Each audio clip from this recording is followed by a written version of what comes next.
Hello, everyone, and welcome to another edition of Mormon Stories Podcast.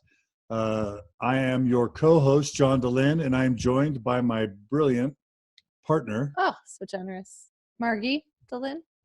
It's great to have you guys with us again, guys and girls. It is May 9th, 2017 for Mormon Transitions Podcast. This is episode 24 for Mormon Stories. I'm losing count. But today's episode is Healthy Marriage, Part 2. And we're really excited to have you with us. We always have some announcements. We just had an amazing 1.5-day workshop in Fort Collins, Colorado. Shout out to my Denver area, Fort Collins peeps.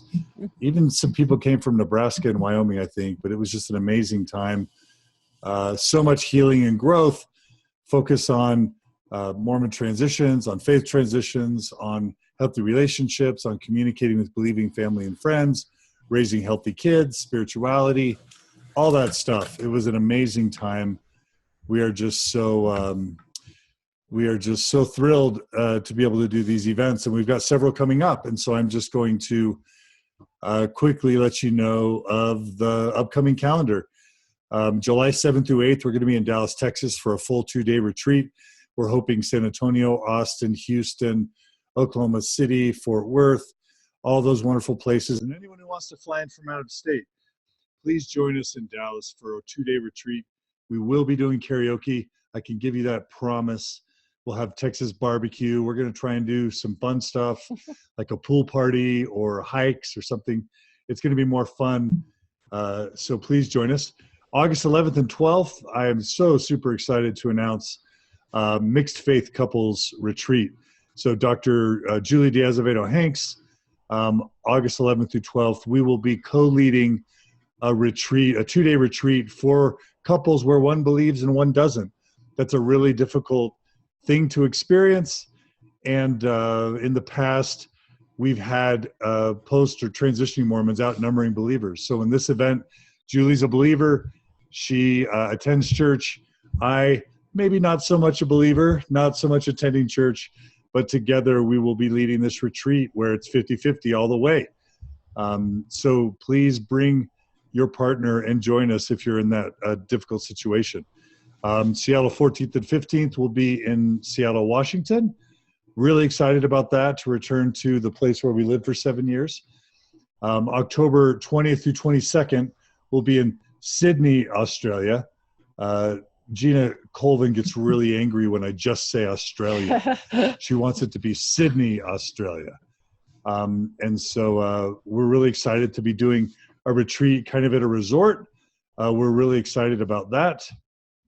And we have November 9th and 10th, we're coming to the San Francisco Bay, Oakland area for a workshop there. And again, we're really excited for that. So those are our upcoming events. Please join us. As always, we really invite you to email ideas for topics, questions, concerns, anything. Please email us at mormonstories@gmail.com. We'll incorporate your emails, questions, comments, ideas into the podcast. Our topic for next Tuesday is going to be creating a new family culture. That's a topic that my sweet wife wanted to cover, so she's going to be semi-leading or leading that discussion, but we also will be providing backup. But we're really excited for that. Are you excited for that? Yeah. Yeah? It's a good topic. What made you excited about that topic? It's something that I feel like I love to be thoughtful about, and it's something I think where a little bit of thought goes a long way. You feel it immediately, I think, in your family and in your daily life, and I love things like that. So next week, creating a new family culture. And then really quickly, we wanted to begin a new little segment. Mm-hmm. This, again, was my sweet wife, Margi's idea. I'm so sweet. You are. I'm being very brilliant. Sweet My brilliant, intelligent, capable, skilled wife, Margi. Tell us about the weekly share and why you like this idea. I don't know. I just think I love these types of things, and I thought it would just be a fun way to give you just a little bit of an insight into things that are helping us better our lives or things we're enjoying. They're providing us sort of a joy moment, or so it's just a way of kind of sharing a bit of our life with you. Sharing something that we're doing or thinking or have learned that we've incorporated into our lives. That makes us happy, or we feel like it's making our lives better. All right. Well, let's start with yours. What's your weekly share? So my weekly share actually happened this morning.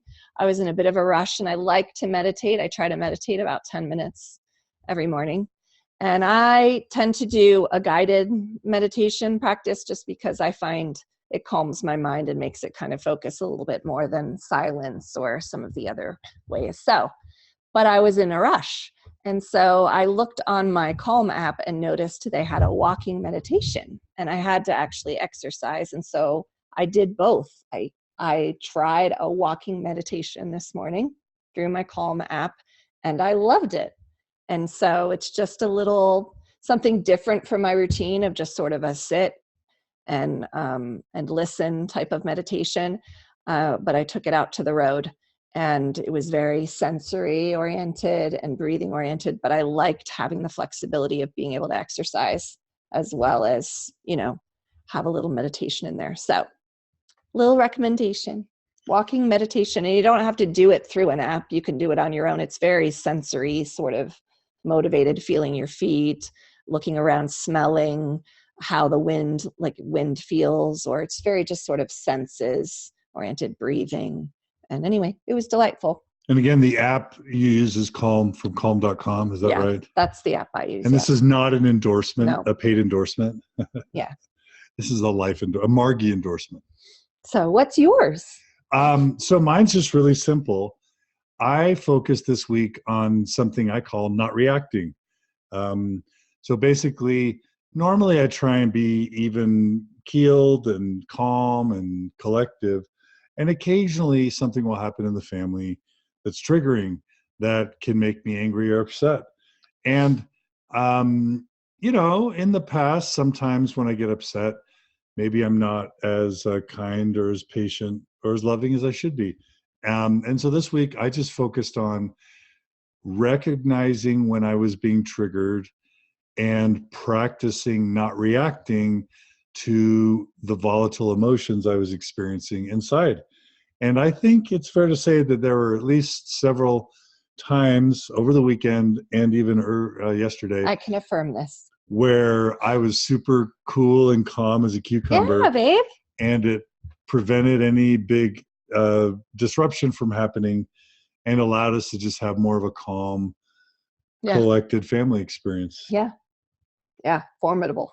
Yeah. So that's what I did. Very not reacting. simple. Try it sometime. Try not reacting to your emotions every time you feel them.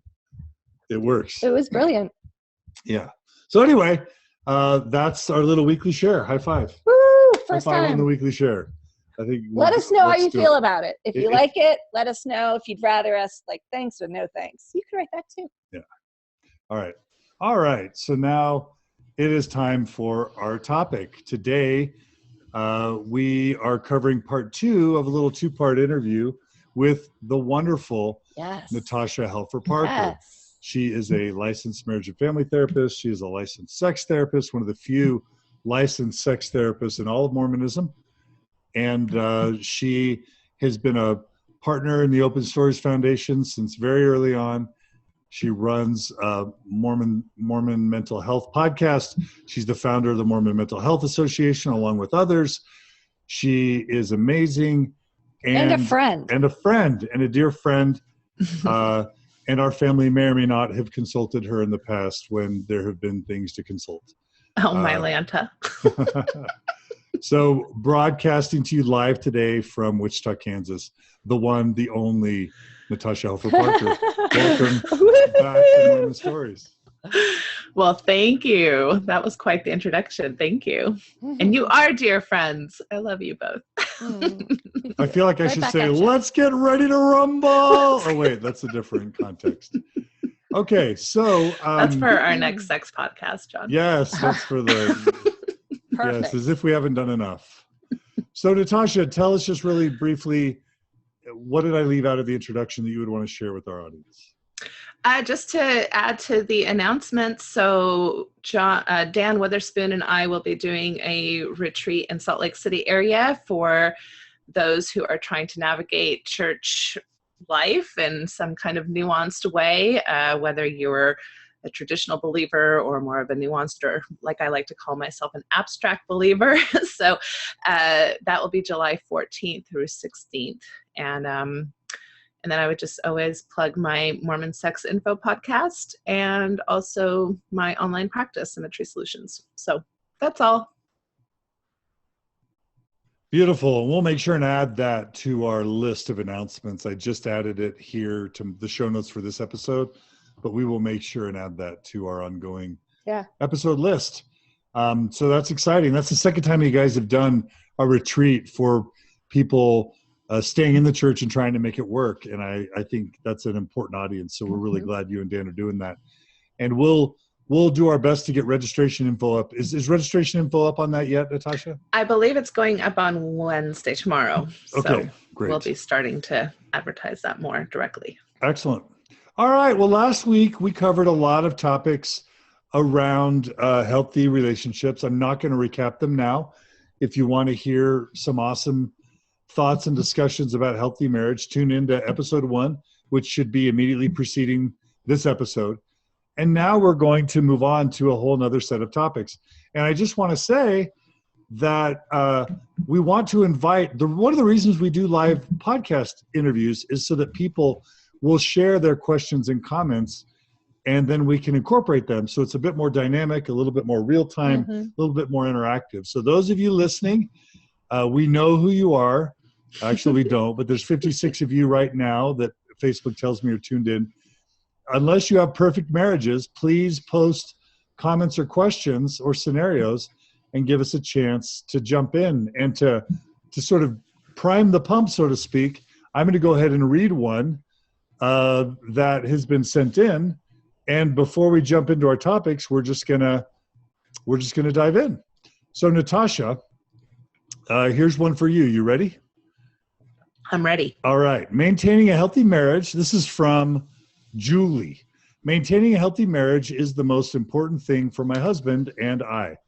But I feel like my parents blame my husband for us leaving. I feel like they would rather I leave him than leave the church, which is awful. How do you create positive communication and protect your marriage when parents, siblings, and extended family are trying to place blame? Natasha, help Julie. Julie needs your help. Wow, yeah. So this is not so much necessarily marital relationships as extended family relationships, which are very much a part of every marriage. And interesting how I oftentimes go back to the very biblical advice around this, right? Which is kind of like parents butt out. And wait, what's the chapter and verse on that? You're expecting me to know that? I'm kidding. I just like that. Did not Parents serve butt out. I like butt out. that. It's the butt out scripture. You know that one.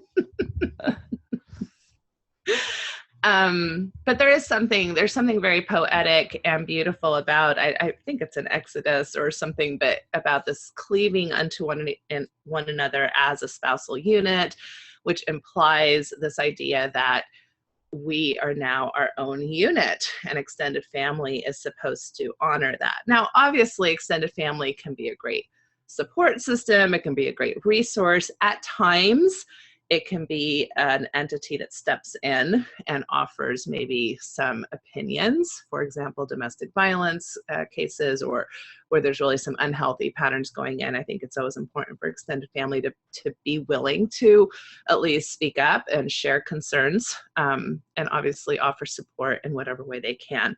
But this idea that they are somehow going to tell you whether or not you should stay married, tell you this is what I would do if I was in your position. It's oftentimes what family and friends most often do when you go to them with marital problems or when they perceive marital problems. And this is very typical. It's very well intentioned. They usually really do believe they're right and believe that their thoughts are best for your positions. But it's an overstep. And unfortunately, most family members and friends haven't necessarily gone to what I would call validation school, which is mostly what you're supposed to be doing if somebody's coming to you with marriage issues. You're not necessarily supposed to just fix it and provide a solution. And now people will make decisions based on solutions you've provided that can really be lifelong lasting. I think the most tragic thing, and I'm sure you and Julie will talk a lot about this as you do your mixed faith marriage retreat, is there's nothing doctrinal about this. This is what just blows my mind. There's nothing doctrinal about the idea that if you have a spouse who loses their faith or goes on a different journey spiritually than you, that's somehow justification or a reason to leave your marriage. In fact, I'm 99% sure, and I don't know again which scripture it is, but there is a scripture somewhere that says you're actually not supposed to leave a spouse for those reasons. So it's really sad to me when the family values that we espouse so much within Mormonism kind of go under the radar when it comes to this particular issue, which I think is very culturally interesting, I guess is how I would call that. As far as how to go from here, some things that I would maybe recommend is really find your common language with your extended family, really find your common values. And so it can be this combination of a validation approach and also a setting boundaries approach. So I'm going to role model a little bit of this right now. So in other words, Mom, Dad, I hear your pain. Validation, right? It seems to me like it's really hard for the two of you to see us struggling with this spiritual change in our lives, especially since you perceive that it's more from my spouse and that maybe he's influencing me and everything that you've taught me, right? And everything that you believe, we're questioning, and that must be really painful. And at some level, even though I'm not in your shoes, I can really kind of get that. And I'm so sorry that our situation is causing you this pain. That is all validation. You don't have to agree with anything that they're doing to be able to offer something along those lines. Now it's boundary setting time, right? And even though I appreciate your advice, and even though I appreciate your love and concern for us, some of the things that you're saying to us is causing us a problem. And I'm going to need for that to stop. I'm going to need for you to not tell me that I should be leaving my husband. If that can't stop, if you can't stop doing that, then I'm going to have to figure out different ways to communicate with you, because at this particular time, that's just not going to be what I need to help me at a very difficult time to figure out what I'm going to negotiate with my marriage. So I'm hoping that you can honor that boundary. Now I'm going to shared values talk. So you taught me the importance of marriage. You taught me, Mormonism taught me, speak your common language. Mormonism, like one of the things I love about my Mormon journey was how much it talked about families and the family structure, and how vows that we took are really important, and promises and covenants. And even if these words trigger you and you don't normally use them anymore, you can use them with your family. They mean things to them, right? And so these are promises that I made. And I knew the part, you taught me that part of the deal when I got married was going to be negotiation and compromise, and that was going to be hard work, and that we wouldn't know all the things that would come our way and the problems that we would face. So this is one of our challenges, and I plan to stick to my Mormon values, or the values that you taught me, in trying to work this, this thing out with my husband. And I hope that you honor that. So that was a nice kind of sandwich approach, right? Because you start with validation, the nice, soft, fluffy bread. You put the meat in the middle, which is the boundaries and kind of your firmness and what you're wanting and asking for in return. And then you finish with the warm, fuzzy bread of shared language. And thank you for teaching me these values. And you really played a significant role in my life and why I'm choosing some of this path that you may not totally understand or agree with. And whether that value is honesty or authenticity or family, or again, we have many shared values still with our extended family. Love it. Love that. Love the role playing. And actually, Holly writes in, I love this role playing, Natasha. This really helps a lot. Yeah. So we love it. Holly loves it. I think other listeners are loving it too. Lots of people have joined us. It's fun to see, Steve and Kimberly and Mark and Julie and all sorts of people joining us live. So please keep these questions and comments coming. It's really good. Paulette actually tried to give us a little bit of scriptural support. She kind of supported scripture. Paulette wrote, when you get married, you leave behind the things of childhood. You leave your parents' home and authority over you and, quote, cleave only unto, quote, and go whither he goest. I think she's quoting Ruth there. I think she's also quoting some Doctrine and Covenants. So, Paulette, thank you for the scriptural support. And that was good, Natasha. So thank you for helping out with that question. All right. So we have several fun things we're going to cover today. And again, we'll stop and pause and interject listener questions or comments as soon as they come in. But Natasha, one of the presentations you like to do is around the common myths of marriage. And I think you referred to these last episode a little bit, but why don't you just refresh us really quick on the common myths, just so that, and we won't go into them in any depth, but remind us what the common myths are that you like to talk about. Yeah, and this is by no means all inclusive even of what I talk about, but just some of the common ones are, you belong to me, I belong to you. In other words, this ownership that we sometimes fall into in marital relationships, which I think is confused with the idea of compromise. So I think we sometimes confuse the idea of compromise with this idea that you should never do anything that I would be uncomfortable with. And therefore, it's a permission type of relationship, and it also can play into a lot of authority, power struggles within a couple. And so I think that that's an important myth to challenge. And it's one that's been kind of in our westernized culture. It's not just a Mormon myth. Yeah. I think that another myth is this idea that I should be the object of your full affection, and that mainly what that means is that I get like 100% of my needs met through you. And so that's a very unrealistic expectation for any marriage, even the healthiest of marriages. That's not happening. And so even though obviously your marriage is a place where you do get a lot of your needs met, and oftentimes very differently than in other relationships, there's a shared intimacy obviously in marriage that is unique to marriage, but it's not necessarily going to 100% take care of all of your needs. And so when we deal with this disappointment and sadness that comes with not having all of our needs met through that other person, then we fall into meaning ruts, what I call meaning ruts, right? So you don't love me, I'm not good enough, you're not good enough, I'm to blame, you're to blame, and we get into these classic kind of either I, you, blame patterns, which can be really damaging and may not be really based in much evidence at all. So it's like a cognitive distortion, if that makes sense. Yeah. I think that another one is this idea that, this is more of a sexual one, but that the more intimacy and respect and friendship we have, the better off our sex life will be. And this is a big myth. So this is actually not really true at all. I mean, for some people it works out that way, but I know wonderful, wonderful couples that just have deep friendships, deep respect, and are struggling significantly in their sex lives together and are very confused by that.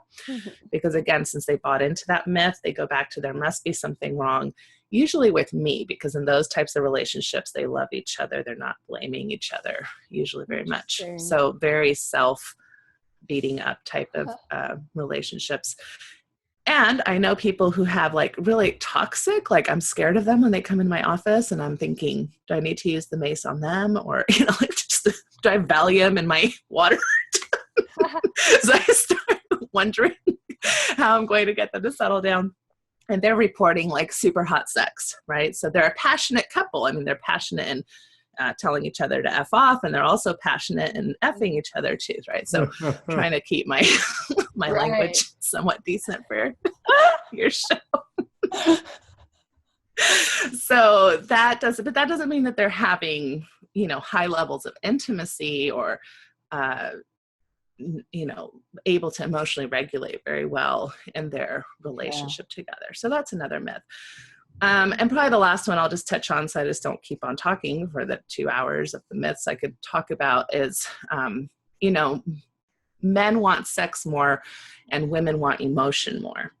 And that's a misnomer. So that more and more the research is coming out to show that there are many women who are unsatisfied with the frequency of sex in their marriages.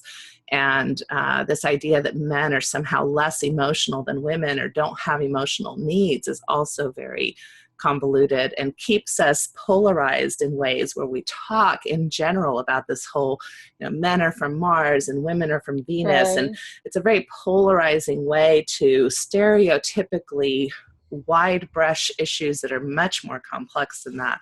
And that really, I think, sell both partners short. So we're all sexual in one way or another. We're all emotional in one way or another. And we're all logical in one way or another. And those things play out in our relationships in different ways for different reasons. So don't buy into those stereotypes. Great. Beautiful. So just for repetition's sake, repeat the myths one last time. You're asking me to repeat what I pulled out of my head? Okay. Oh, sorry. And it's okay to add some. Yeah. I belong to you, you belong to me, therefore That's a there's some myth. type of ownership. What's a right? better way to say that? Ownership. Ownership, each owns their own life, so to speak. Oh, what would be the reality, you mean? Yeah, what would be a better? Yes, I think the counter to that is I belong to me and you belong to you. And I'm choosing to share myself with you in very significant ways. And the more that we're able to be vulnerable and the more that it goes well when we're intimate with one another, the more that grows over time.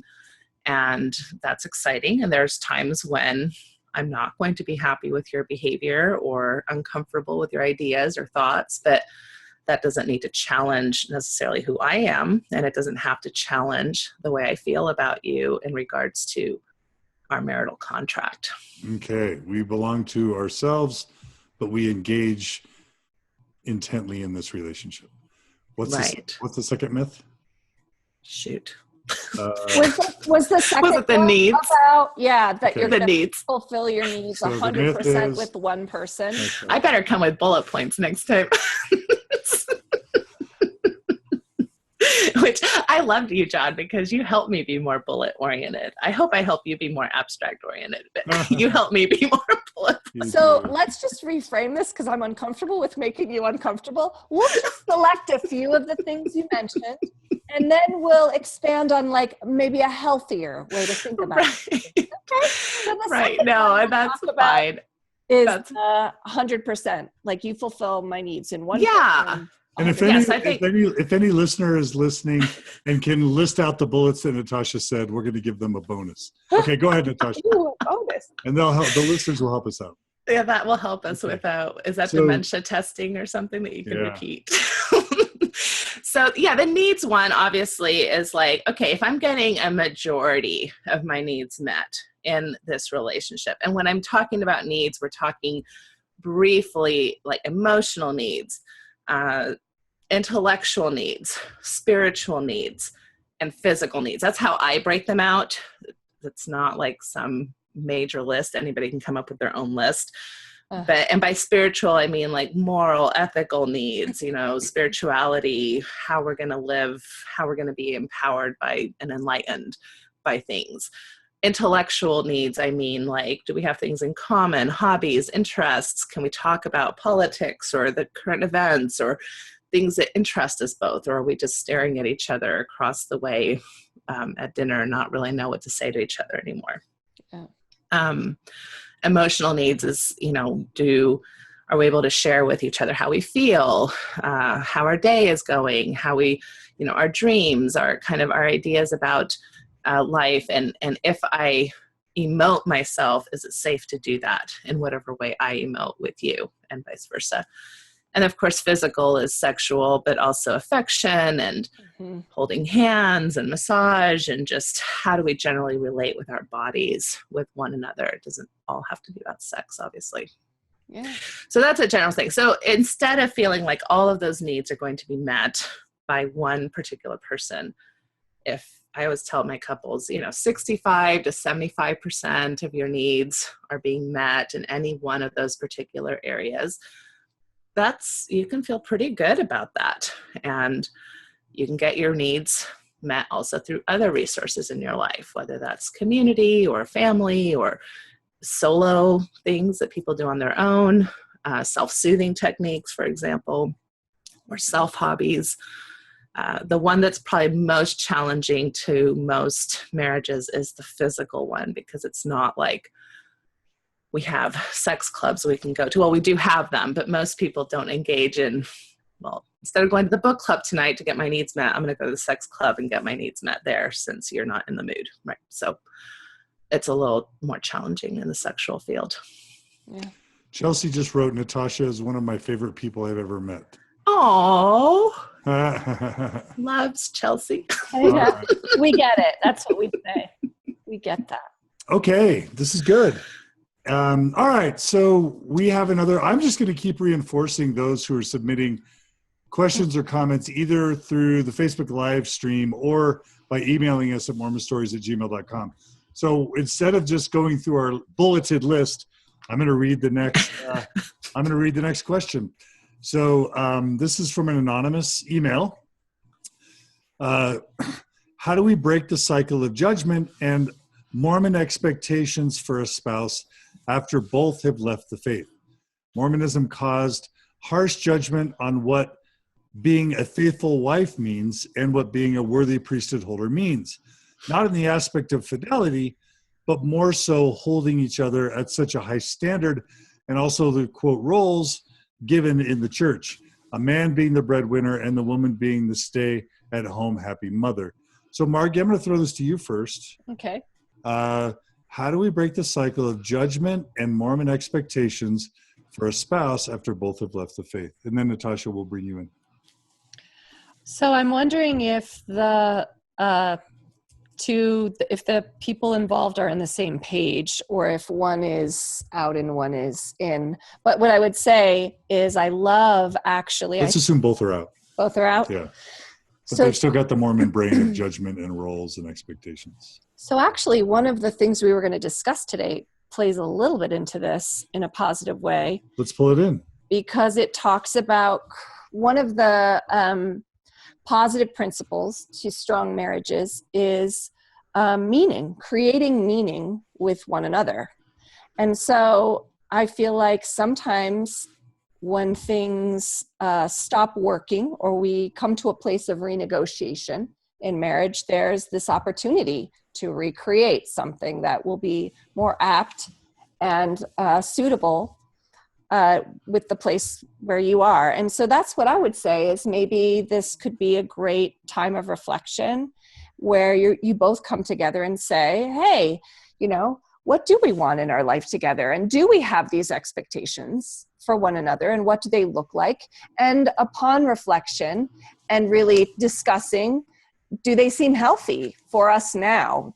And do they suit? And really maybe get to a place of creating an understanding where one another, where you both kind of stand and desire what you desire now, and see if you can't pull together a vision that represents and reflects both of you in a current place with you sharing some of those things. What I like about that is that it allows for growth. It allows for this expansion and this, what would I say, where you are truly being thoughtful about your own life and creating a marriage that reflects you and your values for now. So that's what I would say.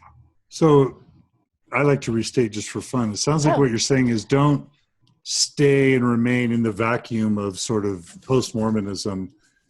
Bring a deliberateness to your relationship, to your roles, to the life you want to live. Even enumerate your common values. what your expectations are or aren't. And some of those values may be lowering expectations. They may be chilling out and relaxing and not being so judgmental or uptight. And through more intentionality, you can, this couple can move to a place where they're a lot less uptight, a lot less judgy, a lot less stressed out, and more following their values of, for example, being calm or relaxed or flexible. Is that what you're saying? That is exactly what I'm saying. All right. Natasha, what would you add? You guys kind of crack me up, by the way. In a good way. You make communication live and real. People. That's right. Validation, communication, listening skills. Yeah. So what would you add? What would you All say? right. So I think that, I have a lot of thoughts as both the question and from what you shared, which I totally agree with. Nothing I would challenge there for sure. I think one of the tasks of going through a faith transition, and with as long as I've been doing this work, I really have thought through a lot of the different tasks that I think a faith transition requires, kind of like taking a developmental model to this idea of a faith transition. And one of those tasks is redefining your values. Yep. And so, and we talked about that last time, about going through this exercise where you can really start brainstorming about what are my values now, taking back your authority, right, from this very prescribed system, which we were all a part of. And not that everything in that system is bad. There's lots of great values that we grew up with as Mormons. So it's kind of like picking from that what we want to keep. I love Carolyn Pearson's pioneer type of poetry, right, where she talks about leaving the things that no longer serve us, but putting back in the cart the things that still serve us and moving forward from there. So you can do a lot of that work. And what I like too about that is it's now ongoing. It's not fixed. So to your point, Margi, it's something you should revisit often. It's not something that now I have my new manual and now I'm stuck with that manual and I can't move from it. It's like, this is what I believe now, with the idea that that could shift 2 to 3 to 10 years from now as well. So this is an ongoing process. I think another task is obviously recontracting your marriage. And not that marriages were ever really contracted to begin with, but we come to marriage with a lot of assumptions about a lot of these things: gender roles, expectations, who should do what. And sometimes those things fit really well. Some households manage themselves very well with very structured systems. And as you're moving away from Mormonism, sometimes that can feel like, well, I now consider myself a feminist. What does that mean for my role as a stay-at-home mother, for example, right? Or I now consider myself an LGBT ally. How does that support my ideas about how I'm relating with my mixed orientation spouse, marriage, right? So all of these very complex things that now actually bring what I love, which is ethics. Ethics. Okay, so I think sometimes in Mormonism, we forget that religion is bound with ethics. We're so focused on following the laws and the rules that we forget that every interesting story in the scripture is an ethical dilemma.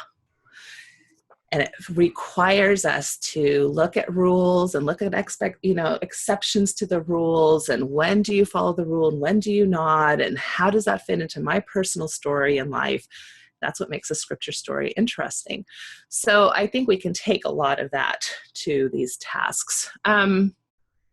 What I would add to that is this idea that it's going to take patience and time to shift.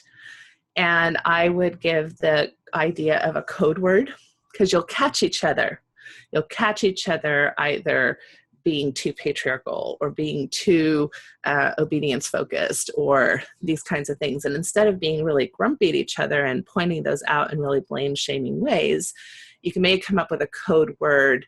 And this is Gottman's principle of influencing each other, allowing your spouse to influence you so that you can now inject humor. So if your code word is like white salamander, right? Or red flamingo or whatever, it can be Mormon or not Mormon or Zelf. And you can kind of give it with a wink and kind of like a little smirky, flirtatious look. all of a sudden you've injected humor into a difficult situation. Like, hey, I'm catching you in our old habits that we just had a conversation about a month ago or 2 weeks ago that we both agreed on.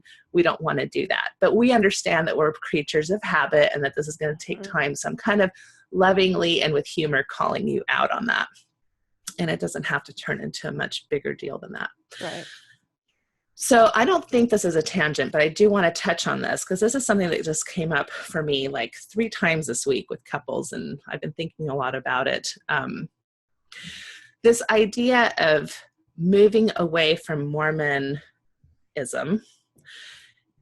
First of all, I want to say it's not everything in Mormonism was bad, so we don't want to get super black and white about that. We like black and white. Just because you're no longer Mormon or consider yourself a transitioning Mormon, there's still a lot of black and white about us.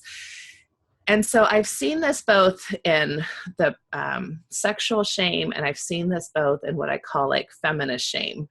And what I mean by feminist shame is this idea that how can I be a woman and have put up with all of this ways that I was, a subordinate in the system for so long when I considered myself intellectual and smart and witty and, capable. How did I put up with that for so long? So those 2 areas come with a lot of pain. And when people start understanding how shame affected them, both either sexually or in these kind of gender roles, feminist attributes, there's a lot of anger. And there's a lot of betrayal, and there's a lot of grief work that needs to go into how their whole lives were affected by those types of ideas. Well, guess who gets the brunt of that day to day? Your spouse. Mm-hmm. Because you are in patterns with that spouse that may or may not be part of that shame, kind of rhetoric. So if your spouse, for example, isn't comfortable with you looking at pornography, right? Or your spouse is still calling you sweetie. What's wrong with sweetie? Well, like Sweetie Margi just awesome. role modeled so well after the 4th sweet comment from John. Is, hey, I'm more than just, it's okay to call me sweet, but let's not be the only way that you describe me, right? And so those are kind of some examples of we can still have our own feelings and systems and discomforts and boundaries and betrayals within our own marriage that need to be worked out with some sort of grace period that separates it from the work we need to do with the church. Because oftentimes I see these kind of ultimatums like, well, I was sexually shamed by the church for 50 years.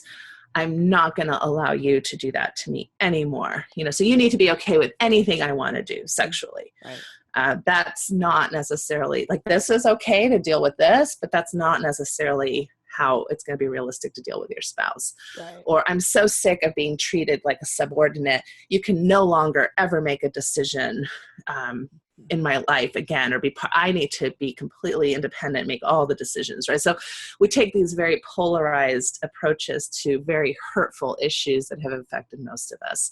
So I just want to caution couples around those dynamics. Yeah. Very wise. Very wise.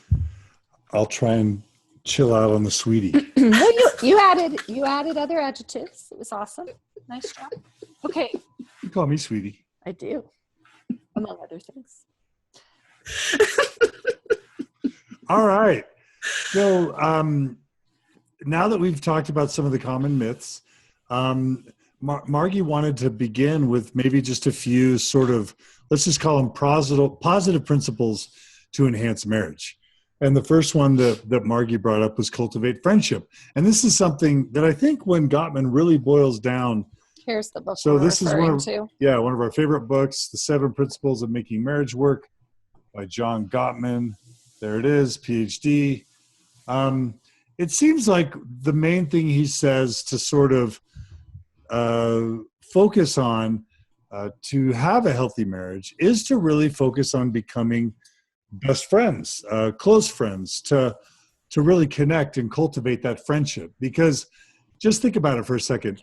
if something good happens to you and the very first person you want to call to tell instinctively is your partner, or if something terrible happens and the first person you want to vent and share with is your partner, and if you've got some free time and the first person you want to hang out with is your partner because they're the person you enjoy the most, those things aren't always required to have a healthy marriage, but they're probably a good sign that you have a good relationship and that you're doing something right. So Margi, talk about cultivating friendship for a second. Sure.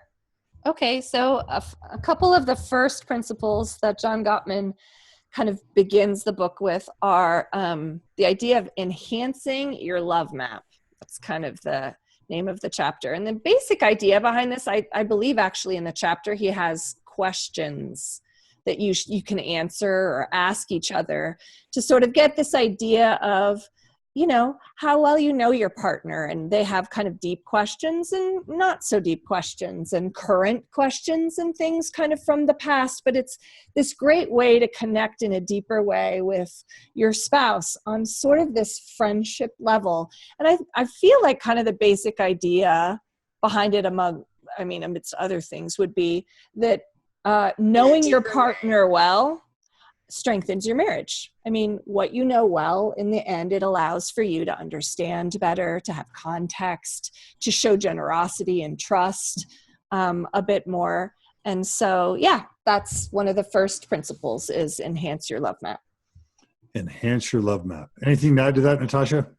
No, I love that description. I think it's just really, do you know the details of your partner's life? Are you intimately involved in the day-to-day? And this is something that we do a lot when we're dating, right? Mm-hmm. It's kind of a natural get to know you process. And then life gets in the way, right? So kids and finances and stressors. And so we kind of we think we still know each other, but we're changing all along the way. And so it's really important to figure these things out and still talk to each other on a regular basis. Great activity for date night, etc. Yeah. So, yeah. Love it. Okay, the next one is nurture kindness and admiration. What might that be? Yeah, so I think this is maybe the second sort of chapter, but I think it goes along with sort of the friendship idea. Do you ever notice with couples, and I've noticed even with us, there are times when you slip into more of a business model, life kind of gets busy and your conversations tend to start reflecting that of what needs to be done for the day. And so I love the idea of nurturing kindness and admiration as sort of a daily practice, something that you're kind of aware of. So an idea behind this too is one of the enemies or one of the major obstacles to a healthy marriage is contempt. And that's another reason why I think there's this focus on kindness and respect and admiration is it's very hard to show contempt, which is like, this level of like condescension, disrespect, when you're really connected to your spouse in this way on a daily basis. And so one idea I remember from the chapter was this idea of looking for positives, right, on a daily basis. And most people think, what I'm doing is I'm really focusing on the positive. So I'm going to see my relationship in this really positive way. But what John Gottman asserts is actually by looking for the positives, you're seeing your marriage in a more realistic way. Because as human beings, what we naturally tend to do is see the things that are going wrong. We tend to be critical and notice those things that are off. So that idea of being positive on a daily level, being grateful, appreciating our spouse on these things actually allows for the set point or what we see to be a more accurate reflection than otherwise it would be. And then there are other ideas like the emotional bank account. I feel like that's kind of a common concept, but that on a daily basis kind of falls under the nurture kindness and admiration. Make sure you're making more credit deposits than withdrawals from the emotional bank account, right? Yeah, just really looking at each other like the closest people, we're going to take care of them and treat them really well, on a daily basis with kindness and admiration. So yeah, and if I'm just thinking to our relationship, Margi is super good. You're really good at doing nurturing things. So Margi will, just every once in a while, she'll bring me down a lunch or a snack, or she'll remind me to take my vitamins, something I want to do. Sometimes she'll just say, lie down right now on the couch and I'm giving you a 3-minute massage, and she'll just do it. And it's really nice when Margi's nurturing, just because it makes us have more tender feelings towards each other than, again, like you said, just always being business minded and sort of getting through the day in a mechanical way. Yeah. And I'm trying to be more nurturing. Yes. Well, let me answer that bid. I feel like that was a bid. You're very nurturing. So some ways that John is nurturing me are that I oftentimes have a hard time settling down at the end of day, and you'll do my back. He scratches my back before I go to sleep every night. Or I really love this certain type of chocolate in Cache Valley, chocolate makers. And dark chocolate covered orange creams. I know. Ooh. Alvy's. If you ever want to get on Margi's good list, Alvy's dark chocolate orange creams. They don't sound amazing, but they are amazing. They are. So anyway, he'll run out and get me chocolates just because. Or, I mean, really, honestly, it's like doing the dishes after dinner. Or, I mean, it's really not anything extravagant, but it's being aware of each other and kind of doing those small things to show that awareness and that kindness and, admiration for one another. Natasha, did you have anything to say about that? I will just add, so to understand a little bit of the evolutionary theory or biology behind some of this and why this is important as far as what you're talking about, how we pay attention to negatives versus positives. Yeah. We are wired to pick out the negatives because that's a defense mechanism, right? So imagine back in the day, or when you think of a deer in the middle of the field, the deer is not so much attuned to all the grass. I mean, it's eating the grass, but what it's really attuned to is the danger signal, right? Because as soon as there's a snap of a twig or any little tiny thing, it's going to make a run for it because its life depends on it. So we're somewhat similar, and why it's so easy to fall into this habit of figuring out all the negatives, and then we become very catastrophic in our thinking. We forget the evidence on the other side. Again, the red tulip is easier to pick out in the yellow field, and it is important to be mindful and intentional about remembering the many positives that our partner has. Another thought I had was it's very easy to know what we want and to feel sad that we're not getting what we want. Oftentimes, my biggest challenges to myself have been, am I offering what I want? And sadly, my evaluation of that has not gone as well as I would like to think it would go. So, I don't want to be judged. I don't want to be controlled. I don't want somebody to expect certain things of me or to see my failures in a certain way. But it's much easier for me to not necessarily offer that in return to my spouse. And so that's, am I offering what I would like to receive? Sometimes people are, and there's just a difference in, I think, emotional intelligence or in skills as far as, so there are legitimate ways that sometimes people offer things that they don't necessarily get back.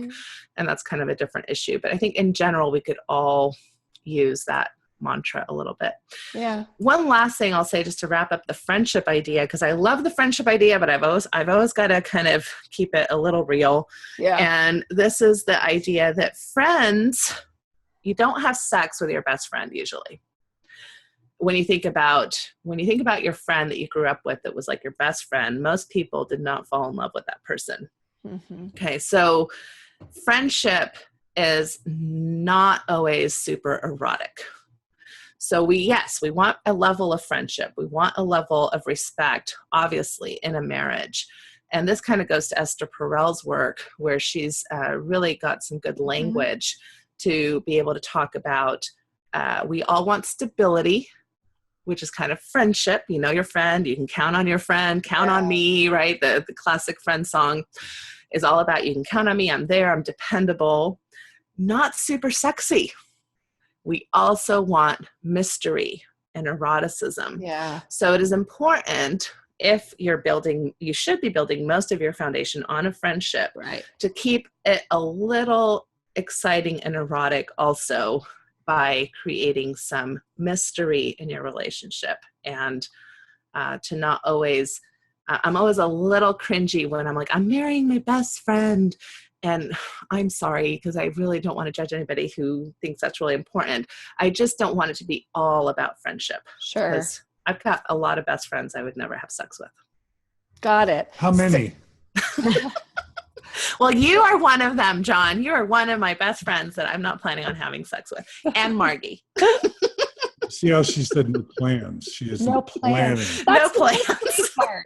That's the Oh, mystery I see. part. It's I see like, why. You're not fitting my erotic template, you guys. I'm sorry. so what I was going to ask you then, just as a quick follow-up is, so what would that look like? What does the mystery component, is that the element of surprise? Is that, what is the mystery component within a relationship? Let's say the foundation is healthy communication and what we're talking about, like the friendship as sort of a base, but you want a little mystery. Right. Well, I do think that obviously some of this can be just planned, like surprising your partner with things, but I think it can go a little bit deeper than that, in that I'm not sure that my husband knows every single thing about me. Yes. Or every single thought about me. Yes. And I'm perfectly comfortable with that. And vice versa. And I think sometimes, especially coming from our Mormon culture and with our values being so much about honesty and transparency and, bishops' interviews where they ask you all these questions and you're supposed to answer everything, we forget that we have a right to our own personal privacy. And even in my marriage and even with my friendship with my spouse, I'm somewhat private as well, and that's okay. I love that. And it kind of reminds me a little bit of differentiation, in that you're both out in the world pursuing your own lives as well, and your own, and I think being changed and hopefully developing and growing. And then you come and you return back to one another at the end of day. And there are certain things that are reflected in the relationship of those things that you've seen and done. I think it adds oxygen really to a relationship, and others may not. And I just love that idea of, I don't know, that we're our own entities too. And it takes away that ownership kind of part. Like, I know John, I know him, I could tell you, versus like allowing for a little bit of, Exactly. It does go back to that myth of I own you and therefore I own all your information, or you're somehow being deceitful if you don't share every single detail of your life with me. And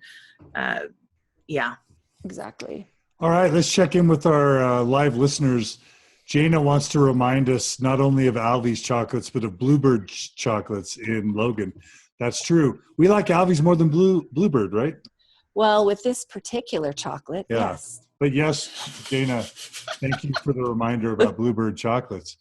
Jana, that was very mysterious of you, Margie, by the way. I am so mysterious. Jana also writes, "Oh, Natasha, you are so great." Laughing about that comment from John and Margie not fitting in your erotic zone. We don't? What? I'm sorry if that's offensive. If I fit into yours, I'd like to know. Yeah, you left Margie out. You left Margie out of your comment about erotic zone. No, actually, I did include her, John. I don't know what you're trying to push here, but I'm on you. It was both of us. All right. All right. Two other comments or questions coming in. Natasha, I'm curious how you would respond. Joyce writes, in multiple decades of marriage, lowering expectations leads to less disappointment. She talks about, maybe a spouse could be emotionally stifled, for example, and maybe if you lower your expectations, you're a little less sad all the time. What would your response to Joyce be on that? I agree with that. I think that's a very wise thing to say. You have to remember, for example, I've worked a lot with high-level autism, high spectrum autism folks that usually get dragged into therapy by a very sad, disappointed spouse. They usually connect very well. Intellectual intimacy is usually high in that type of partnership. if they're, if they come from Mormonism, spiritual intimacy can be high just because they share a religion and kind of a lifestyle. Physical intimacy can be a really mixed bag for high-level autistic people, and emotional intimacy is usually not super great. So yes, each person comes with their own skill set. We come with our own baggage. We come with our own family culture. We come with things that we're good at and things that we're not as great at. Hopefully, most of us are willing to step into discomfort at some level to help our spouse feel like their needs are being met a little bit more than they would organically be met. However, at the basis of marital therapy, when it comes for me to an individual, is if your partner stayed as is and never changed, what would you do then? Because then it really comes back to the only thing that you can control, which is yourself. Right. And it sounds like this particular person dealt with that question by saying, well, I might lower some of my expectations. By doing that, now we have more marital accord. Maybe she's getting some of her needs met in other areas of her life with other people or other things, interests. And the general, again, how much is this relationship still worth it to me? Now, some people get to that question and kind of like what we talked about last time too, they'll say, well, that's a deal breaker for me. That's not sustainable for me to be able to live in this type of environment. And that's a legitimate exploration as well. So these are all explorations. Yeah. Love it. All right. Another email that came in, again, email us at mormonstories@gmail.com. This person messaged me through the Mormon Stories podcast Facebook page. She writes, this is for Natasha. Do you see a connection with the LDS Church and narcissism? She writes that she sees narcissistic traits in her husband after 15 years of feeling crazy. She says, I can see that it all adds up now. It makes sense. I feel like I can't have a relationship with the church because of its own narcissism. Can I have a relationship with my husband, or will I always feel this trapped like I did with the church? I had to get away from it. I am afraid I won't be able to live with my husband without always feeling sad and crazy.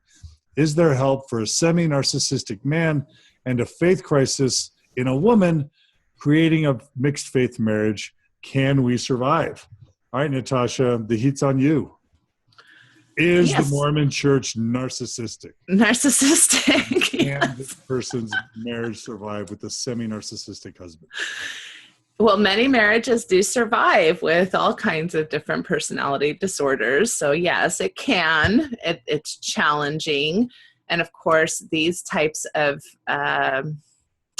I have a love-hate relationship with personality disorders. On the one hand... You mean the diagnosis? Yes, the diagnoses. On the one hand, they can be extremely helpful, especially for people who are living with somebody who is chronically difficult and toxic in their family system, to be like, oh, we weren't all crazy. There are actual criteria here, and this person seems to meet a lot of these criteria, etc.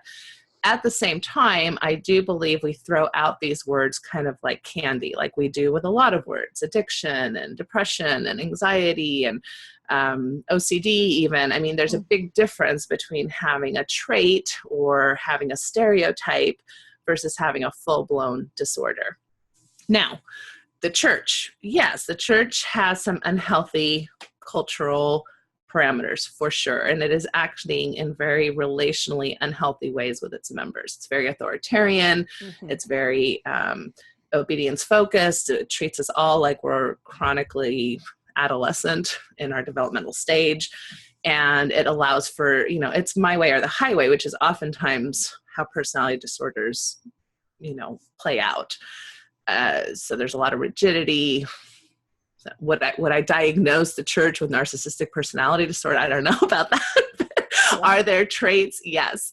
And one of the things that I actually really liked about the changes in the DSM-5, which is our mental health Bible per se, is that they are moving towards the possibility of, instead of saying, yes, you have a personality disorder, no, you don't, like it's a yes or no, it's more of like a spectrum.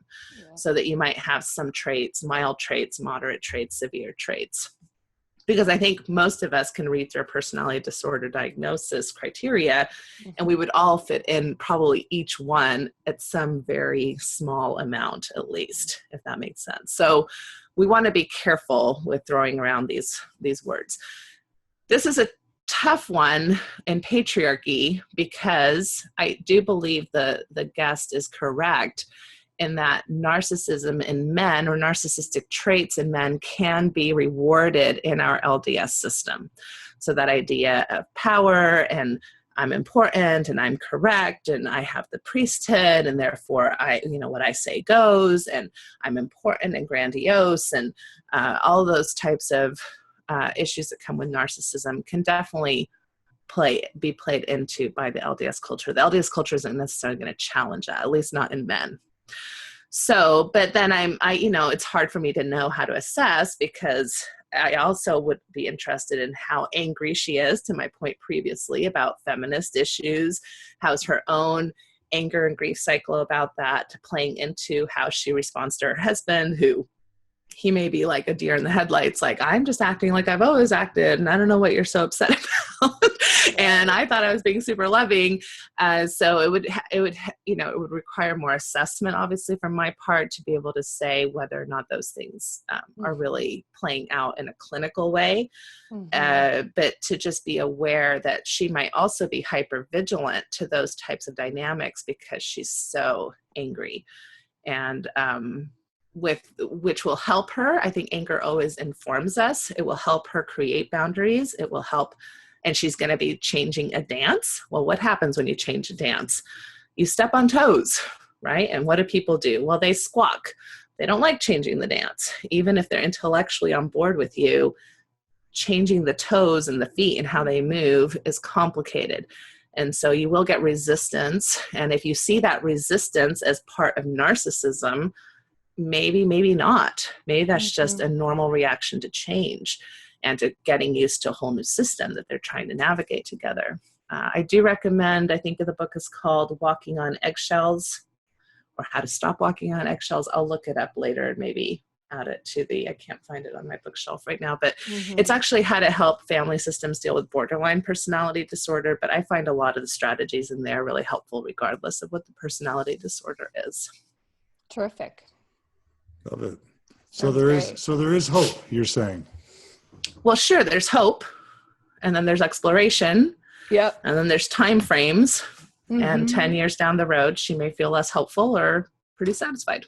Right. Natasha, are you aware of someone who, let's just say, had narcissistic features, who was able to make substantive, meaningful change once it was brought to their attention and they sought support? Well, the statistics on personality disorders are not great. At the same time, I want to be careful about that, because I want to also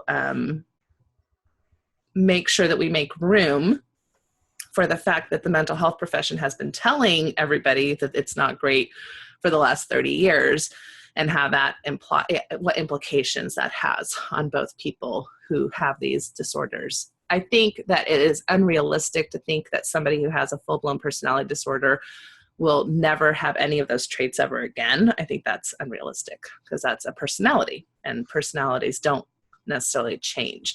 However, insights can change. And I have seen, I would say, a few people that I would say made significant behavioral or emotional modifications for their spouse and their children to be able to tolerate and sustain the relationships. Yes. It's also possible that, a spouse can say, well, my spouse is narcissistic, when really they're just kind of selfish. And not everyone who's selfish has narcissistic personality disorder. And so, again, I guess I'm just reflecting what you said when you started, which is we have to be careful with these diagnoses. Again, somebody who has high anxiety or even is really meticulous doesn't necessarily have OCD, obsessive compulsive disorder. That's a totally different realm. And so I agree with you that we should be careful using some of these more severe terms. And I would just say that selfishness is a lot more treatable than narcissistic personality disorder. And make Yes. sure we're not confusing one for the other. And for those who are interested in seeking out treatment, the DBT, so dialectical behavioral therapy, has shown really good results with borderline personality disorder and some other personality disorders as well. Yep. So that's, I would recommend that. And that question actually kind of plays into the power differential sort of element that I was curious about exploring with you last time, Natasha, because it's also one of the chapters in the book by Gottman, in that he talks about letting your partner influence you, how that is important. And one thing that just kind of popped out at me as I was reading was this. I'll actually quote it from the book, that when a male in particular, and it's interesting because in that chapter, he kind of does target, I feel like, males in particular. When a male fails to share power with his partner, there is an 81% chance the marriage will fail. So the idea of influencing, and I'm wondering how you feel about why he may focus on males in particular. He explains it a little bit, but I'd be curious kind of your take on it, and what you feel about that. Because I was thinking as she was asking that question, if what she means by narcissism is she really doesn't feel like she can infiltrate his psyche or really communicate in a way that touches him or influence him, that may be a larger issue. Well, so I'll just talk about my own experience as to why I would support what he's saying. We just don't live in a world anymore where you can get away with that behavior, quite frankly. I had a family member who is elderly and on, a second marriage, approach me one time and say, the rules totally changed on me halfway. So what I saw my father and my grandfather role modeling as far as what type of relationship, being the patriarch especially, and being in charge and being the responsible one, that came with a certain marital style that wasn't really helping him have emotional intimacy, have physical intimacy, these kinds of things that and back maybe 200 years ago, not that women ever liked being treated subordinately, but we allowed for it more as a culture so you could get away with it more. I see a huge disparity even in my mother's aged women and my daughter's aged as far as peers, what they're willing to see. And what I see a lot of times with the older, like 60 and above, is that they're seeing the things that the younger generations are doing, the females are, and almost like I see a sense of bitterness or rage that they were not able to have those types of egalitarian relationships often, or that they missed out on many opportunities or dreams that they had because not only maybe the church, but also the time in our history was not super indicated for women to be self-asserting and things of that nature. So it is a complex, I think, cultural and historic question, and it goes the other way too. I think that this is kind of what I was talking about last time too, is that women who assert power and have like a placating spouse, although I think just as unhealthy, right, just as unhealthy, it's more tolerated in our society because I do believe we have this springboard, since we do live overall in patriarchy, you can get away with negative things in the matriarchal things that you wouldn't be able to get away with anymore in patriarchy, if that makes sense, because it's almost like it's having to recalibrate. And so if you see a woman bossing her husband around or being super like, well, you're not going to do that, or I kind of run the pants in the family, that's almost seen as quirky or fun or cute. Got it. Where a man doing that, we're all kind of are we ready to call the police or something if we see somebody exerting power over a woman inappropriately, especially in a public space, right? So, of course, many of these things happen in the privacy of people's own homes. But yes, power differentials are really fascinating and important.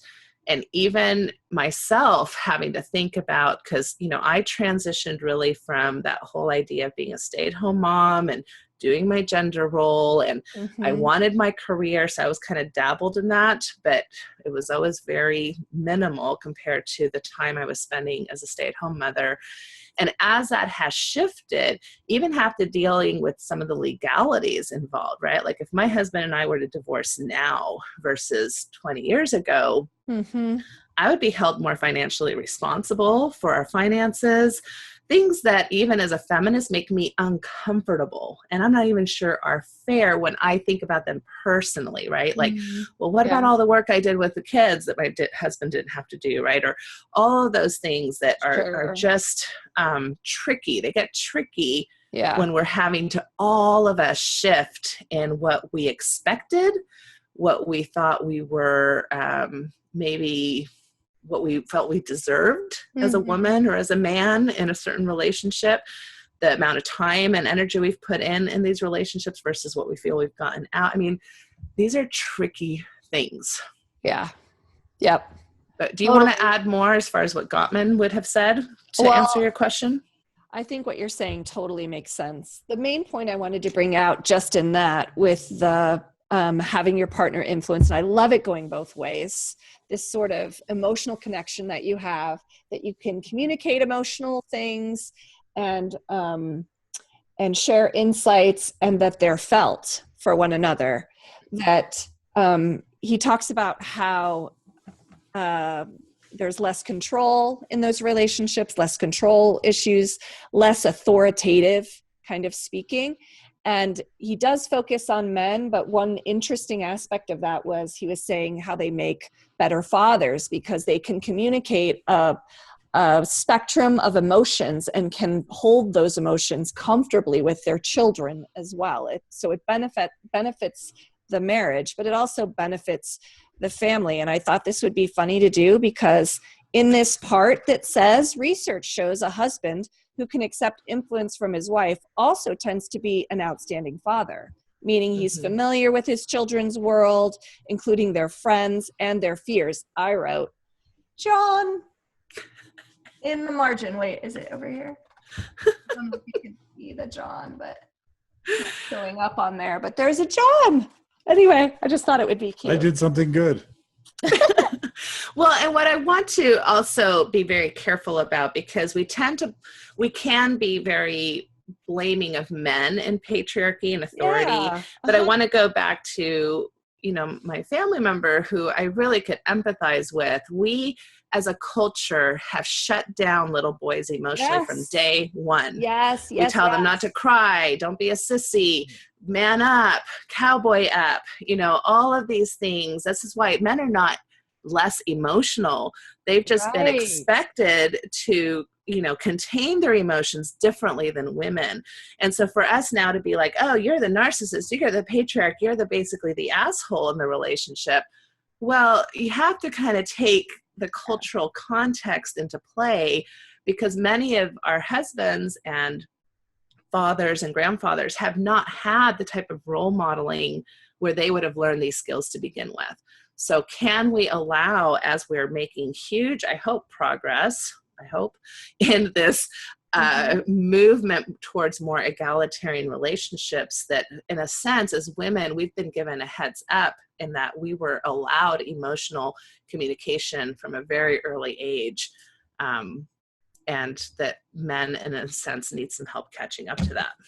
I love that thought. And it reminds me of Brene Brown. I think I watched on one of her TED Talks or an interview, she brought up that idea of talking. I think a male came up to her after a talk at a bookstore and said, the women in my life could not handle me being vulnerable. And I think that's an important point, that we also have to work to be really safe for each other to be vulnerable, to show that type of vulnerability in our men and with our boys and sons, that we allow them to cultivate language and safety around sharing their full emotional experiences. So love that. One of my most, I'm sorry, go ahead, John. I just want to add really quickly that when we talk about this person you talked about, Natasha, who said, oh, the rules changed on me and I can't be sort of 50s style patriarchal anymore. I like this idea that we heard from a podcast once, that you're always going to be in at least 3 marriages.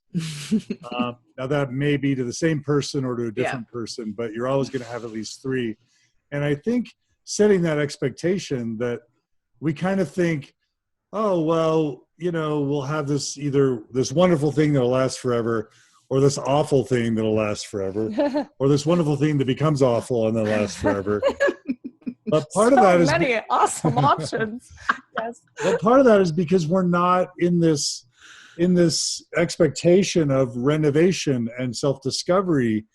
And so, yes, it may be that the patriarchal sort of chauvinistic tendencies you learned from your, post-World War II father, doesn't cut it 20 years into your marriage once your wife becomes enlightened to feminism and you both leave the church and all of a sudden she becomes aware of and starts exercising her own power. But that's okay.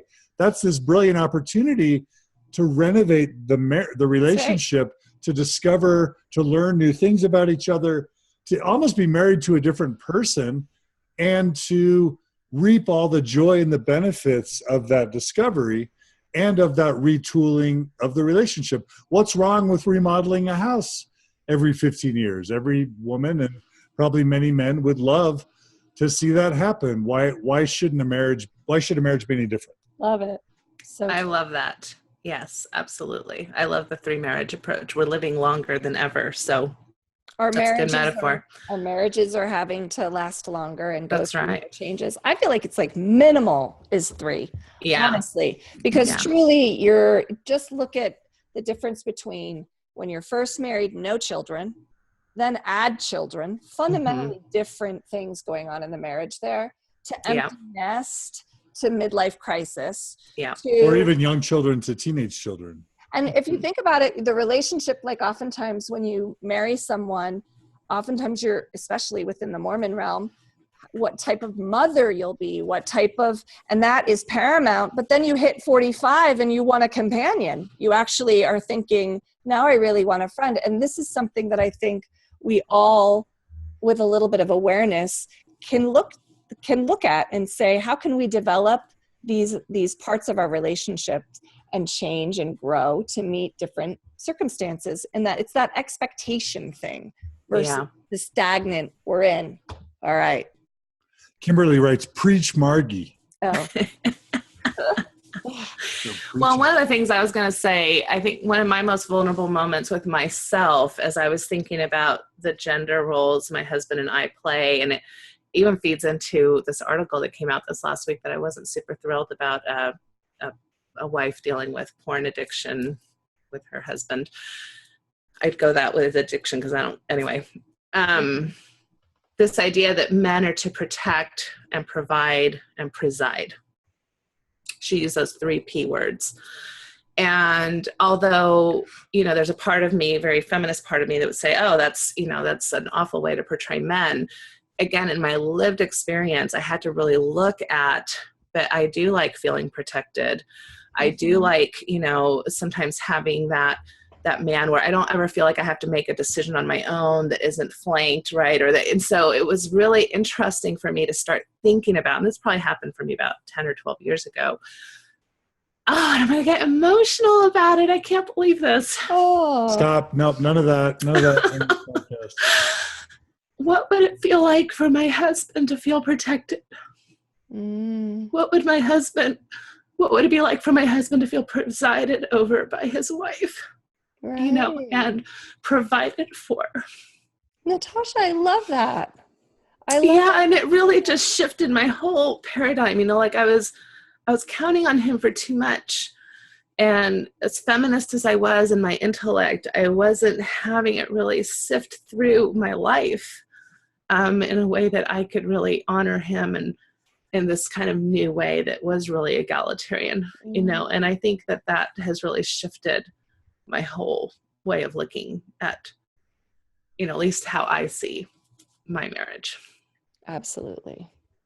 Beautiful. I really love that. Oh, and I'm just going to add really quick, because this does not mean sexual stuff. So I was going to all say, about, I was going to say, will you preside over me?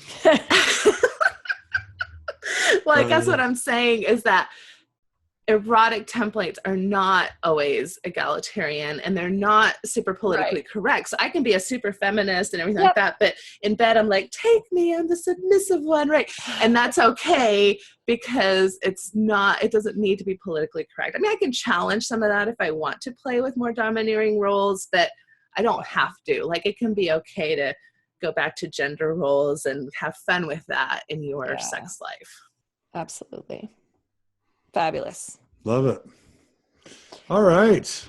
Should we move to predictors of a divorce? Yeah, so we have a bunch of stuff on our list that we won't get to, but maybe we can end with the four horsemen. Natasha, you've done a lot of speaking about the four horsemen. Tell us about what they're predictors of, and then talk about each one briefly, if you don't mind. Yeah, well, unfortunately, they're predictors of divorce, right? And so, and Gottman's whole claim to fame is that he can, you know, predict divorce with like 90% accuracy after having, I guess, assessed or evaluated a couple for a few days, which he does in the Love Lab in Seattle, you know, where he does all his studies, which he's done really excellent work. So one of the really great marriage therapists who was able to not only take these concepts, but really measure them and put them into practice in a very, you know, evidence-based type of model, which is really great.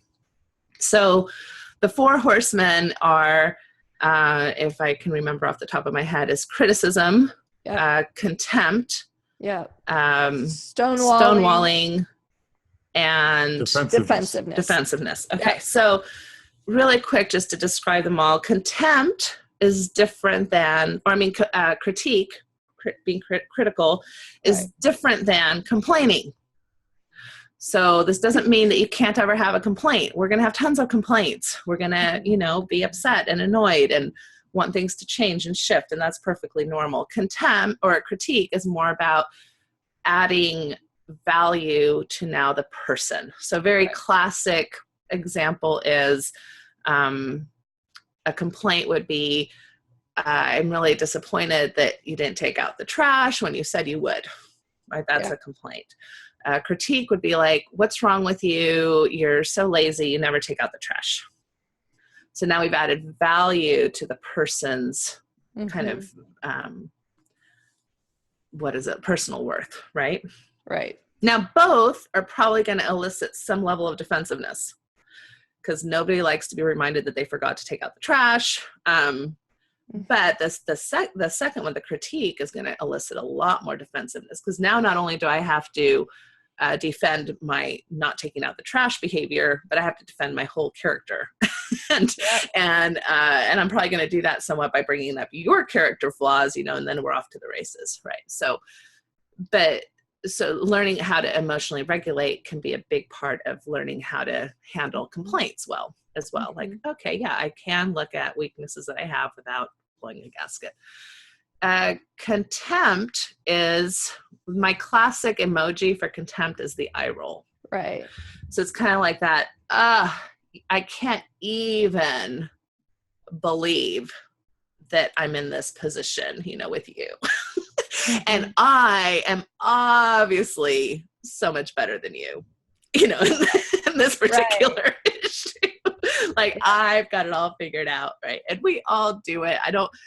I think about the times I've eye rolled to my husband, and I'm like, oh my Lanta, you know, you'd think I would have read Gottman 20 years ago, which I did, and still do this. But anyway, so we all do it, but it's good to repair, and there's good ways to kind of get out of that. But that idea that somehow my position is better than yours, and can't even begin to fathom how you can have that position. And so this really builds into disrespect. Yeah. which that's a real danger zone for a couple, when I don't respect your positions or your character or the way you think or the way you are. Right. Defensiveness is obviously how we respond to these things, right? So we defend ourselves instead of taking the time to validate or be able to see it from another person's perspective. It's, no, I've got to defend my turf, my territory. I'm not willing to listen to your things, or I'm hurting or I'm angry, and so I'm going to defend myself. And oftentimes conversations are just going right past each other. Because you can't even listen to what each other is saying, and you both are feeling more hurt and more upset over time. Yeah. Stonewalling is usually when somebody floods. So flooding is an interesting term. And as Gottman is describing these couples that he's watching, you can see the couples that are very agitated. But there are times when one person is like, ah, and the other person is all stoic. And they seem very calm. Well, they're measuring your heart rate. And usually that person's heart rate and emotional regulation is actually worse than the person who seems all agitated. Yeah.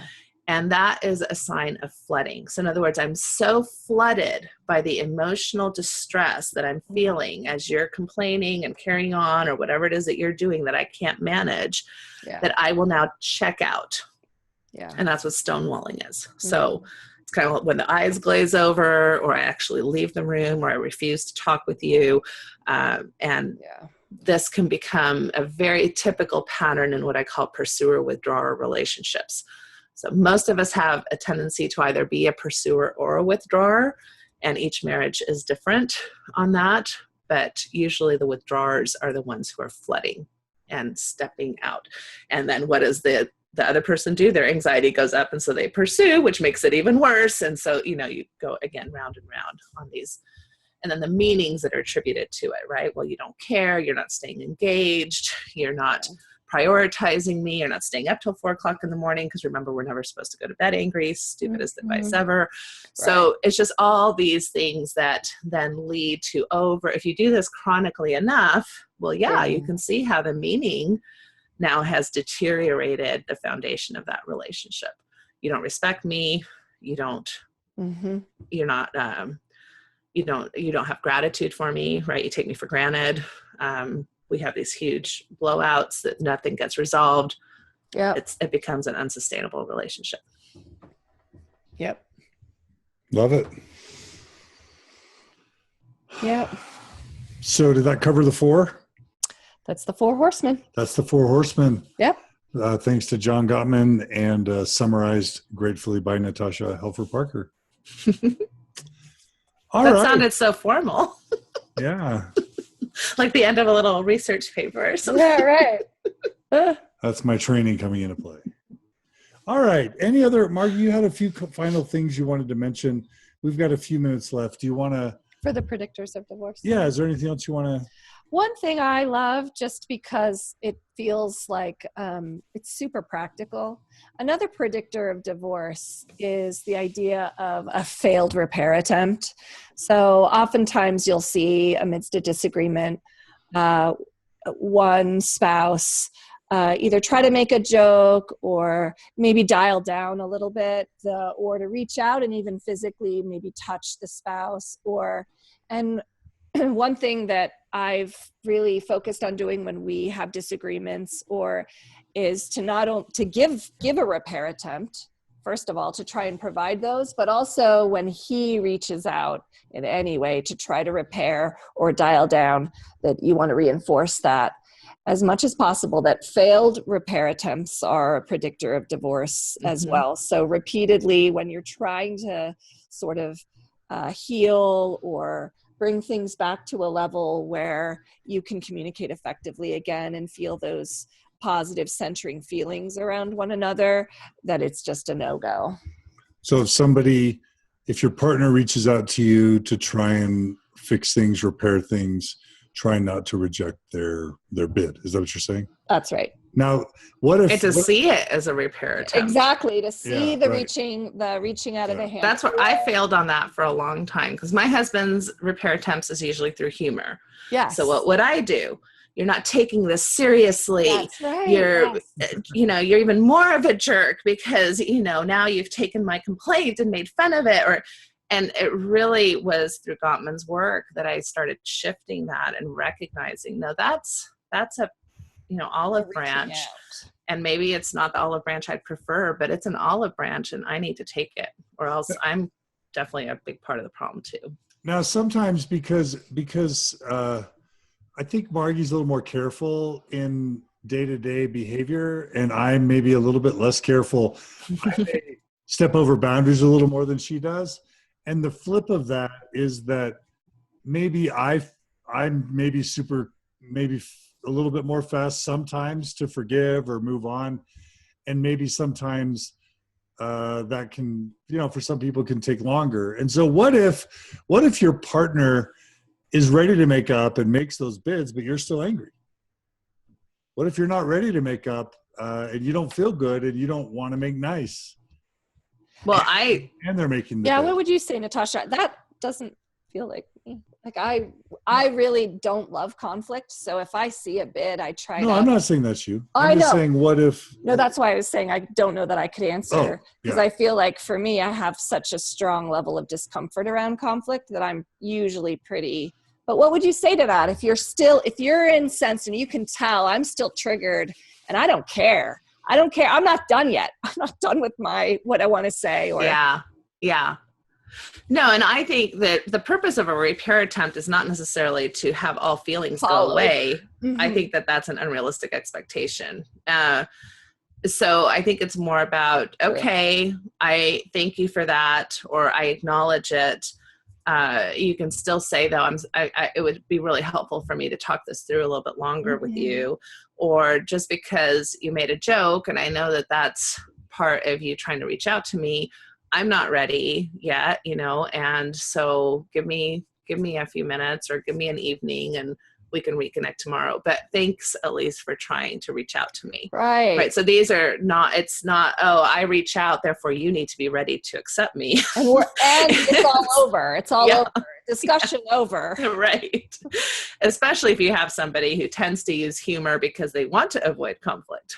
Right. Sure. And so that's a legitimate complaint, even if it is a repair attempt. So sometimes they're mixed bags. Right. And repair attempts can also be used not to try and assuage the situation or have it be all better, but also just to bring it down. Like maybe you have flooded each other and now you're yelling, and a repair attempt can be this attempt to bring it down. Let's just bring it down for the rest of the conversation and be able to. So that's important to communicate too. And I just want to reiterate something that you're good to talk about, Natasha, and that I try and talk about too. We have this fight or flight response that we inherited biologically through millions of years of evolution. We hear a noise in the jungle and we run, and the blood goes literally from our brain to our muscles so that we can run away from the lion. And intellectual or emotional threats can trigger that just as significantly or even more so as can physical. And, it never hurts to remind people that your IQ literally drops by 10 or 20 points when your fight or flight system has been triggered. And so that's the worst time to talk through something. And I used to always think, no, we have to stay here in the room until we work this out. And and it was part of my own abandonment fears and my, from childhood, where I just thought, oh my gosh, if we leave now, maybe it'll be irreparable. But that again was not good thinking. Sometimes just walking away instead of staying and insulting each other and escalating the damage, just walking away, take a break, go away for an hour or two, go take a walk. You can return, you get a text from your I won't say sweetie, from your brilliant partner, and it says, hey, are you ready to regroup? And if I am, I'll say yes. And if not, I'll say I need a little bit more time. It's just going to make your repair attempts way more successful when you're not triggered.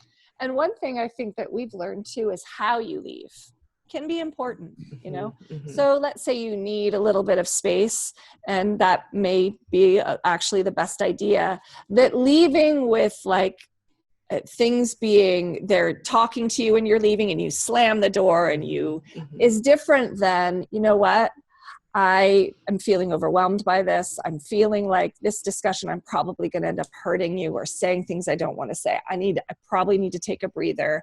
How about we come back in an hour?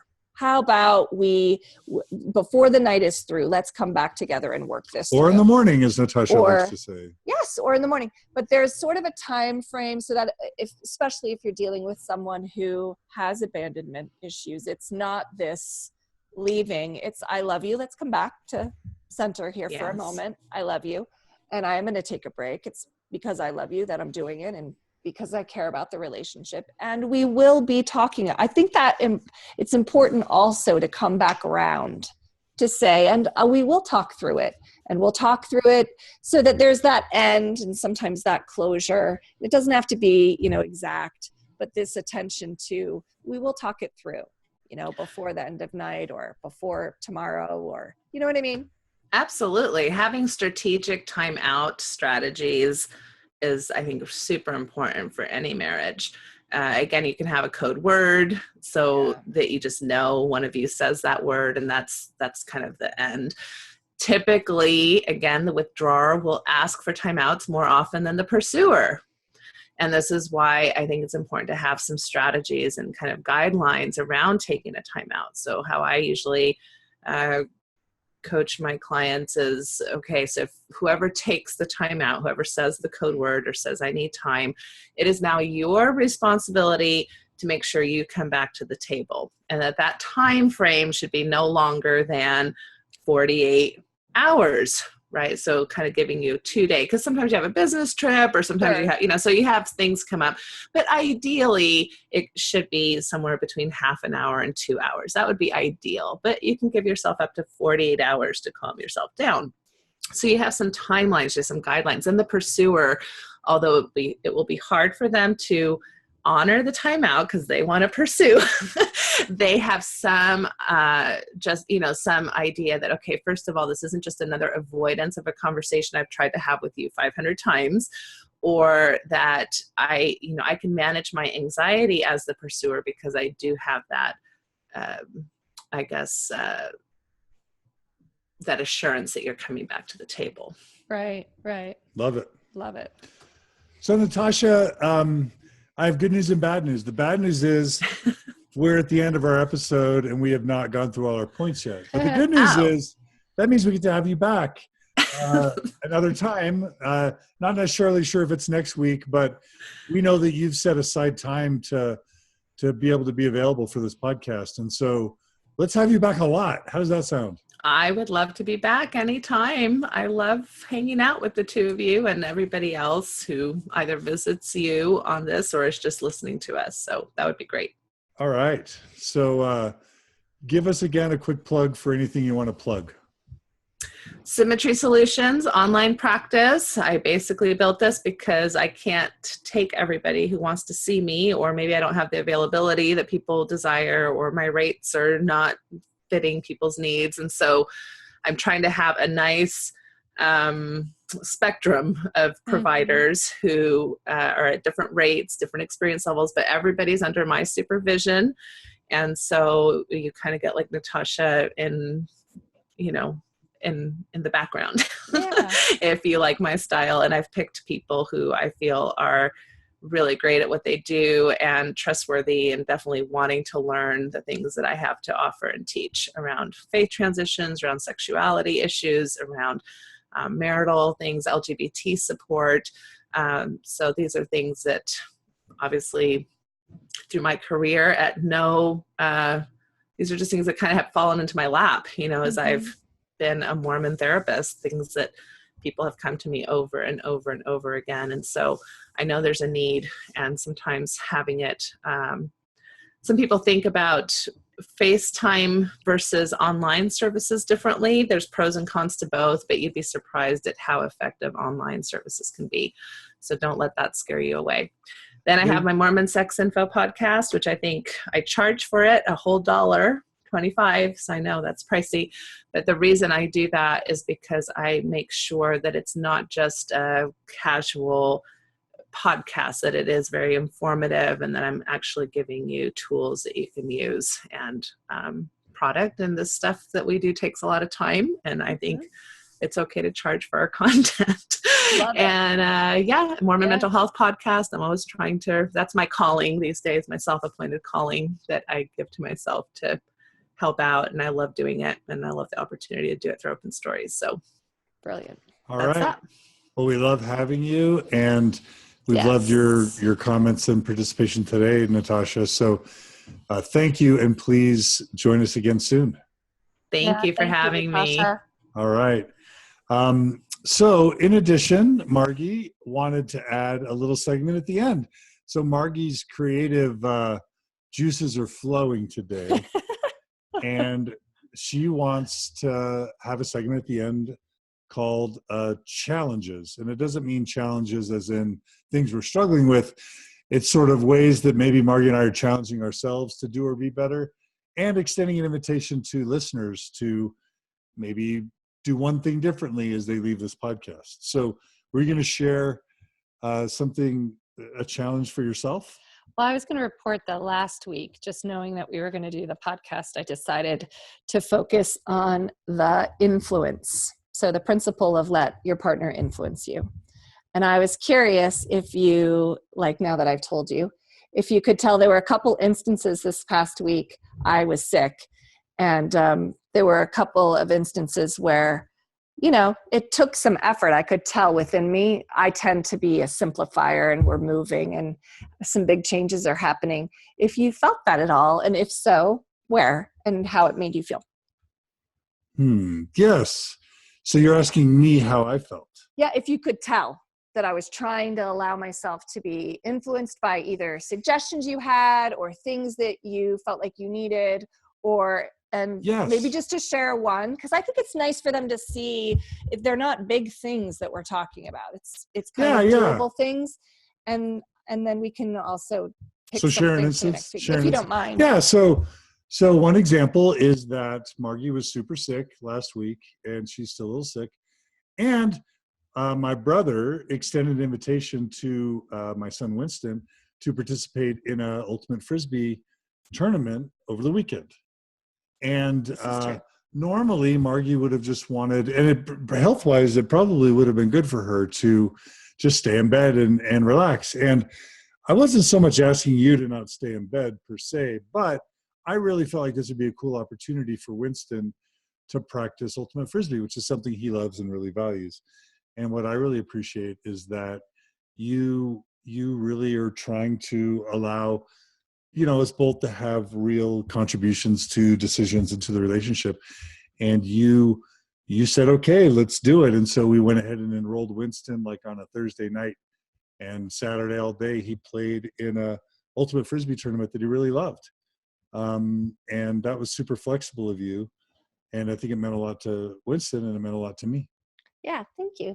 It was kind of one of those situations where we would have to get up at 5 a.m., drive 2 hours, and spend the day kind of outside. So anyway. You sacrificed for Winston. It was simple things, and he loved it. He's now over the moon. So it was such a great thing. And so it's that idea that we're together for a reason, right? And that we're better together than just sort of.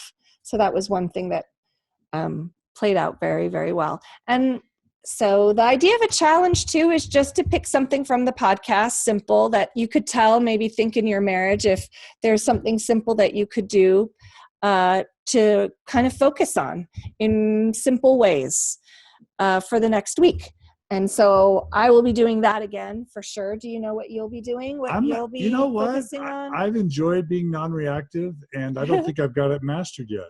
Yeah. Oh my gosh. So I'm gonna go for another week of trying to be non-reactive to things that are troubling or disturbing to me, and letting the emotions sort of rise like a wave and then lower like a wave. Natasha, we hushed you, but I think you need to share with us one way that you're going to challenge yourself this week. Okay, well, so for as much as I preach on many of these things, I struggle probably the most with contempt. Yeah. You're an eye As- roller. I'm an eye roller, and eye roll. especially when it Andy comes to doesn't deserve that. politics and like positions that I try to take, you know, and my husband's very good at being very kind of data driven and knowledgeable. And so the way, and I'm not as good at remembering all this stuff. I just know I listened to something and I know you're wrong. And so eye roll comes along. Yes. And I can feel it in my throat, like it's all, and my heart is like boom, boom, boom, boom, boom, boom, boom, right? And I get this like stuff right here that's hot going on in my chest. And my ongoing challenge to myself over the last probably 2 years, I've been really trying to be mindful of when I'm in that spot. And, you know, I think I've improved, but I could still go a long way as far as using that information that my body gives me to then slow myself down instead of continuing to engage in non-healthy behavioral patterns. So there you go. Yes, I love that. So less eye rolls for Andy this week. Right. Yes. All right. Ask Andy to email me at the end of the week. And I will tell him to check in. All right. All right, listeners. And I think, Margi, part of the idea was for listeners to challenge themselves, to give themselves a challenge for the week. Paulette says, challenge before the eye roll, look him straight in the eye and ask, really, I would like to hear why you feel this way. That's what Paulette recommends. What good role modeling. See, I can learn from if everybody Paulette gives you too. advice, Natasha? Yes, it's absolutely great. All right. Thanks for that tip to Natasha, Paulette. And just want to encourage our listeners, if they want to go ahead and post right now, any challenges that they are going to accept for themselves. But those of you who are listening just from the podcast or asynchronously, please do challenge yourselves to change something this week and try it out. Plant the seed and see if it sprouts, so to speak. And I just want to end by thanking my brilliant wife for joining us. I love your contributions, and I really am grateful that you do this with us. Hey, thank you. It's really fun for me. I want to thank again Natasha Helfer Parker for joining us. Yes, thank you, Natasha. I want to thank Thank you. Amy Grubbs and Cody Layton, who produce everything behind the scenes and who keep the Open Stories Foundation going, so that we can survive and not implode. And important. And that's really nice. And I want to thank all the people who donate to the Open Stories Foundation. If you enjoy this programming and you don't support us, please consider going to mormonstories.org, clicking on the donate button. 10, 25 bucks a month, $100, whatever you can afford, can keep the lights on and allow us to keep providing this content, not just for you, but for other people. So please do support us. It makes a huge difference. Thanks to everyone who does support us. Thanks to everyone for tuning in. And we are going to be having next week's episode again on, what is it, Margi? Developing a family culture? Yeah, creating a family culture. Creating a family culture, specifically after a faith transition or religious transition.